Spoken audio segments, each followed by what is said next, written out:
एक दुर्भाग्य देखिए, मैं उस दौर में देखता था ऑटो के पीछे एक फोटो शीला दीक्षित का होता था, एक फोटो केजरीवाल का होता था, लिखा रहता था ईमानदार और बेईमान। आज एक आपका बेईमान मंत्री, स्वास्थ्य मंत्री जेल में है और आप उससे इस्तीफा नहीं ले रहे हैं। जब तक सत्येंद्र जैन से इस्तीफा नहीं लिया जाएगा, आप और आपके दर्शकों के और मेरे टैक्स के पैसे से हमारी वो सत्येंद्र जैन को सैलरी दे रहा है। इस बात को समझिए, ये सभी राजनीतिक दल बंद कमरे में जीएसटी बढ़ाते हैं, हमारी महंगाई बढ़ाते हैं और बाद में यही चिल्लाते हैं कि महंगाई बढ़ा रहे हैं। इससे हमें इन सब राजनेताओं को एक कटघरे में जब तक सामने में नहीं देखिएगा, तब तक महंगाई कम नहीं होगी।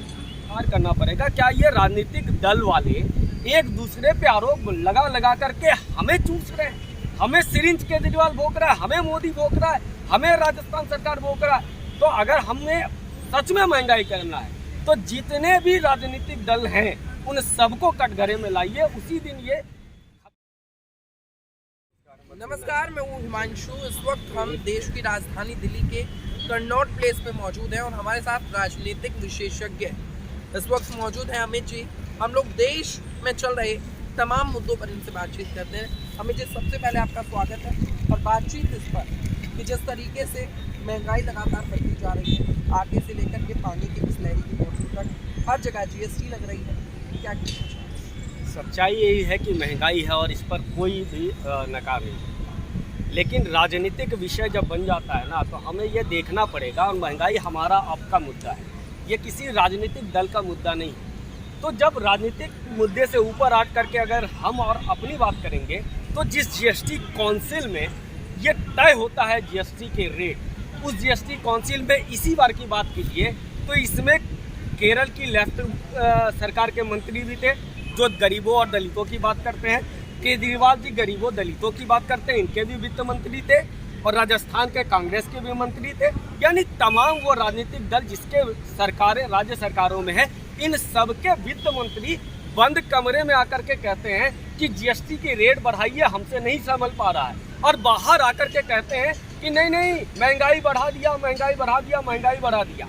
हम और आप भोगते हैं। अगर हम किसी राजनीतिक दल से नहीं हैं तो तब तो फिर ये प्रश्न पूछा जाएगा। ये तमाम जो राज्य सरकारों के जो वित्त मंत्री हैं, इसी बार की बात की जाए, सिर्फ टीएमसी के वित्त मंत्री ने इस नए जो बढ़ा हुआ रेट है इसका विरोध किया। बाकी ना तो केजरीवाल ने इसका विरोध किया, ना तो कांग्रेस ने इसका विरोध किया, ना तो वामपंथी दलों के जो केरल की सरकार है वो विरोध की। तो हमें ये विचार करना पड़ेगा, क्या ये राजनीतिक दल वाले एक दूसरे पे आरोप लगा करके हमें चूस रहे हैं? हमें सिरिंज केजरीवाल भोंक रहा है, हमें मोदी भोंक रहा है, हमें राजस्थान सरकार भोंक रहा है। तो अगर हमें सच में महंगाई करना है तो जितने भी राजनीतिक दल हैं उन सबको कटघरे में लाइए, उसी दिन ये खत्म हो जाएगा। होता क्या है, ये लोग बंद कमरे, वो जो सिनेमा में नेता का चरित्र हमारे यहाँ वर्षों तक दिखाया गया है, वो होता है बंद कमरे में यही मंत्री कहते हैं कि जीएसटी की रेट बढ़ा दो, अब बाहर आके कहते हैं महंगाई बढ़ा दी, महंगाई बढ़ा दी। अरे आप विरोध करो ना। और सामने से जब ये भी विरोध करना, केंद्र सरकार कहते हैं कि आपने भी कहा था, तो कहते हैं कि क्यों बढ़ा दिया। और हम जैसे लोग जिसका पॉलिटिकल एजेंडा है, हम जैसे लोग भूल जाते हैं महंगाई को। हमें लगता है कि कांग्रेस को क्यों गाली दे, वो तो हमें फंड देता है। हम भूल जाते हैं कि बीजेपी को क्यों गाली दे, वो तो हमें फंड देती है। केजरीवाल हमें फंड देता है, वामपंथी तो हमारी विचारधारा है। जब तक हमारी सोच ये रहेगी, महंगाई बढ़ता रहेगा। अगर महंगाई पे कंट्रोल, तो कि आपके सैलरी कितनी होगी पता नहीं, दर्शक की कितनी कमाई होगी पता नहीं। इस बात को समझिए, ये सभी राजनीतिक दल बंद कमरे में जीएसटी बढ़ाते हैं, हमारी महंगाई बढ़ाते हैं और बाद में यही चिल्लाते हैं कि महंगाई बढ़ा रहे हैं। इससे हमें इन सब राजनेताओं को एक कटघरे में जब तक सामने में नहीं देखिएगा, तब तक महंगाई कम नहीं होगी। केजरीवाल सरकार जिस तरीके से बात करती थी कि हम आम आदमियों की सरकार है, उसके बाद जितने तमाम मंत्री उनके पकड़े गए, जिस तरीके से सत्येंद्र जैन अभी तक हिरासत में है, क्या कहना है? एक दुर्भाग्य देखिए, मैं उस दौर में देखता था ऑटो के पीछे एक फोटो शीला दीक्षित का होता था, एक फोटो केजरीवाल का होता था, लिखा रहता था ईमानदार और बेईमान। आज एक आपका बेईमान मंत्री, स्वास्थ्य मंत्री जेल में है और आप उससे इस्तीफा नहीं ले रहे हैं। जब तक सत्येंद्र जैन से इस्तीफा नहीं लिया जाएगा, आप और आपके दर्शकों के और मेरे टैक्स के पैसे से हमारी वो सत्येंद्र जैन को सैलरी दे रहा है केजरीवाल, उसको इंटरनेट का खर्चा दे रहा है, मोबाइल का खर्चा दे रहा है केजरीवाल। एक भ्रष्टाचार का आरोपी जेल में है, उससे आप इस्तीफा नहीं ले रहे हैं और आप कहते हैं ईमानदार आदमी है। आप कहते हैं कि हम राजनीति बदलने आए। ये राजनीति आप बदलेंगे? अरे इस्तीफा जब भी आरोप लगा, लालू यादव जी पे आरोप लगा, उन्होंने इस्तीफा देके बेशक पत्नी को बनाया होगा लेकिन इस्तीफा देकर के जेल गए थे। आडवाणी जी पे आरोप लगा, उन्होंने इस्तीफा दे दिया कि जब तक आरोप है मैं नहीं जाऊंगा, और आरोप से जब बरी हुए फिर वो संसद में पहुंचे। ये मापदंड राजनीति का था और आप कहते राजनीति बदलने आए हैं। आप राजनीति बदलने आए थे तो एक भ्रष्टाचारी को आप जेल में रख करके मंत्री बनाए रखे रहे हैं, ये राजनीति आप बदलने आए हैं। विधायकों की सैलरी जिस तरीके से देश की राजधानी दिल्ली के विधायकों की सैलरी बढ़ा दी गई है, क्या कहना चाहिए? अब इस बात पर सोचिए कि पर कैपिटा इनकम दिल्ली का कितना बढ़ाया केजरीवाल ने, उसमें केजरीवाल का कितना योगदान है, इसकी पॉलिसीज का। व्यापारी व्यापार कर रहे हैं तो उसको बहुत सारी चीज़ें होती है। राज्य सरकार की कितनी जिम्मेवारी थी और क्या किया गया? आपका सैलरी अगर बढ़ा है तो इसमें अरविंद केजरीवाल का क्या है? और ये हर बार अरविंद केजरीवाल हो या कोई भी राज्य सरकार, केंद्र सरकारें मिनिमम वेजेस एक अनाउंस करती है, अभी अक्टूबर महीने में भी आ जाएगा। और मिनिमम वेजेस में कितना बढ़ाते हैं? 400, 200, 300 मासिक। और विधायकों की सैलरी कहाँ से कहाँ पहुँचा देते हैं, यहाँ से वहाँ। आप यही आए थे राजनीति बदलने के लिए। आपकी पत्नी बीमार होती हैं तो वो नोएडा उत्तर प्रदेश में जिस योगी राज को आप गाली दे रहे थे वहाँ पे आप एडमिट करवाते हैं अपनी पत्नी को। आपके पास इतना कोई हॉस्पिटल नहीं था। आपके घर वाले बीमार होते हैं तो आप उत्तर प्रदेश में योगी जी के राज में जाते हैं।